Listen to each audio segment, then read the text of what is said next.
everyone, this is Ramuk. Welcome back to Informal Design. நம்ம இன்னைக்கு என்ன வீடியோ பார்க்க போறோம்னு கேட்டிங்கன்னா ரெக்டாங்கிள் ஒரு சூப்பரான ஷேப் அப்படி இப்படின்னு எல்லாமே பார்த்துட்டோம். இன்னொரு டைம் என்னென்ன ஷேப்ஸ் எல்லாம் இருக்குது, அந்த ஷேப்ஸ்க்கெல்லாம் என்னென்ன மீனிங், அதை எங்கெங்கெல்லாம் யூஸ் பண்ணலாம் அப்படின்னு ஆல்ரெடி ஒரு வீடியோ போட்டிருக்கேன். ஸோ அது என்ன பார்க்கலன்னா கண்டிப்பாக செக் பண்ணி பாருங்கள். நம்ம இன்னைக்கு இங்கே என்ன பார்க்க போகிறோம், மறுபடியும் என்னடா வித்தியாசமாக சொல்ல போகிறோம் அப்படின்னு கேட்டிங்கன்னா, ரெக்டாங்கிளை பற்றி ஒரு இன்ட்ரெஸ்டிங்கான விஷயம் நான் பார்த்தேன். ஸோ அதை கண்டிப்பாக உங்களோட ஷேர் பண்ணணும். அது டிசைன் கொஞ்சம் ஹெல்ப்ஃபுல்லாக இருக்குது அப்படிங்கும்போது கண்டிப்பாக ஷேர் பண்ணணும்ல, அதை பற்றி தான் இன்றைக்கி பார்க்க போகிறோம். First one, rectangle is everywhere அப்படிங்கிறத நம்ம அக்செப்ட் பண்ணிக்கிறோமோ இல்லையோ, பட் அதுதான் உண்மை. எக்ஸாம்பிளுக்கு பாருங்கள், ஒரு பேப்பர் ஷேப்பு ரெக்டாங்கிள், நான் இப்போ ரெக்கார்ட் பண்ணிருக்கிற phone screen rectangle, desktop screen rectangle, mobile screen okay சொல்லிட்டேன். வேறு என்னவெல்லாம் ரெக்டாங்கிள் இருக்குது, laptop okay, paper okay, news papers rectangle ஷேப்பில் தான் இருக்கும். எப்படி பார்த்தீங்கன்னாலும் ரெக்டாங்கிளில் தான் இருக்கும். கிட்டத்தட்ட எல்லா பக்கமே ரெக்டாங்கிள் தான் இருக்குது. எங்கேன்னா நீங்கள் எங்கெங்கெல்லாம் கண்டென்ட்ஸ் காட்டுறீங்களோ, ப்ளேஸ் பண்ணுறீங்களோ, அங்கே எல்லாமே ரெக்டாங்கிள் தான் இருக்குது. இன்னும் ஒரே ஒரு எக்ஸாம்பிள் தான் மிஸ் பண்ணிட்டேன். அது என்னென்னு கேட்டிங்கன்னா, இம்பார்ட்டன்ட் ஆனது ஃபோட்டோஸ். எல்லா இடத்துலையுமே ரெக்டாங்கிள்ஸ். Okay, super, fine. இது எல்லா இடத்துலையும் ரெக்டாங்கிள் இருக்கிறது பிரச்சனை கிடையாது நமக்கு, ஃபைன், சூப்பர். இதில் என்ன பிரச்சனைனா, மறுபடியும் நம்ம அரேஞ்ச் பண்ணி ப்ரெசென்ட் பண்ணுறதும் இன்னொரு ரெக்டாங்கிளாகவே இருக்குது. இப்போ நீங்கள் டெக்ஸ்ட் ஃபார்மெட் எங்கே பேராகிராஃப்ஸ் அப்ளை பண்ணிங்கனாலும் ரெக்டாங்கிளாக தான் இருக்கும், ஸ்கொயராக இருக்காது. எங்கே ஃபோட்டோஸ் அப்ளை பண்ணிங்கனாலும் ரெக்டாங்கிளாக தான் இருக்கும்.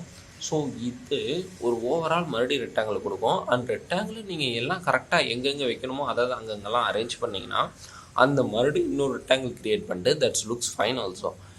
எப்படி பண்ணினாலும் அது கொஞ்சம் நல்லாவும் இருக்குதுன்னு வைங்களேன். நீங்கள் எங்கே அரேஞ்ச் பண்ணி எப்படி வச்சுருந்தாலும் மறுபடியும் அது வரும், ஓகே ஃபைன். பட் நம்ம இன்னும் கொஞ்சம் டிஃப்ரெண்ட்டாக think out of the box அப்படின்னு சொல்லுவாங்க. அந்த மாதிரி அதில் ஒரு இமேஜ் இருந்துச்சு. ஸோ அதனால இன்ஸ்பைரிங் ஆனது.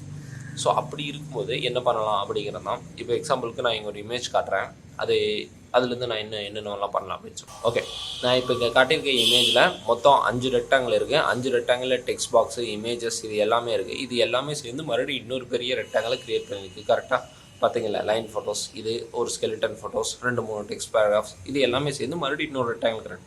ஓகே ஃபைன், இதெல்லாம் பக்காவாக அரேஞ்ச் பண்ணிட்டு இது பார்க்க நல்லா தான் இருக்குது, ஓகே அக்செப்டட். பட் இதை இன்னும் எப்படி வேறு எப்படியாச்சும் ப்ரெஷர் பண்ணியிருக்க முடியுமா அப்படின்னு கேட்டிங்கன்னா, அடுத்த இமேஜ் பாருங்கள். ஓகே, இந்த இமேஜில் பார்த்தீங்கன்னா ஃபைன், அவுட்புட் ஓகே. பட் எல்லாமே இமேஜுமே மாறி அங்கங்கே இருக்குது. கரெக்டாக இந்த இமேஜில் பார்த்தீங்கன்னா என்ன இருக்குன்னா, ஒரு சர்க்கிள் இருக்குது, ஒரு ஸ்கொயரு டெக்ஸ்ட் பாக்ஸ் ஸ்கொயரில் இருக்குது, அண்ட் பிஎன்ஜி ஃபைல்ஸ் இருக்குது. ஸோ இமேஜஸ் ஷேப்ஸ் இல்லாமல் இருக்குது, கொஞ்சம் நேச்சர் இன்க்ளூட் பண்ண மாதிரி இருக்குது. ஸோ இந்த இடத்துல நம்ம என்ன பண்ணியிருக்கிறோம்னா, மறுபடியும் ரெக்டாங்கிள்ஸ் டிசைன் பண்ணாமல் கொஞ்சம் எலமெண்ட்ஸ் டிசைன் பண்ணியிருக்கோம். இந்த பேஜ் உங்களுக்கு பிடிச்சிருக்கா, அந்த பேஜ் உங்களுக்கு பிடிச்சிருக்கான்னு கமெண்ட் பண்ணுங்கள். பட் இது எல்லாமே பெர்ஸ்பெக்டிவ் தான்.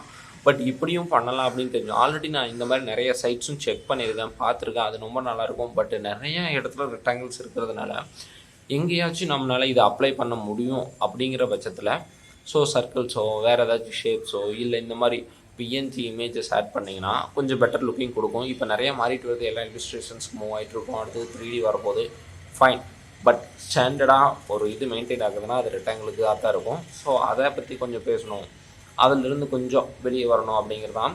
ஸோ இது ஜஸ்ட் நாலேஜ். நம்ம இதை அப்ளை பண்ணி ப்ராக்டிக்கலாக எல்லாமே பண்ணி பார்க்கணுமானா கிடையாது. பட் இப்படி ஒன்று இருக்குது, இதையும் யூஸ் பண்ணலாம் அப்படின்னு தெரிஞ்சு வச்சுக்கிறதுக்காக மட்டும்தான்.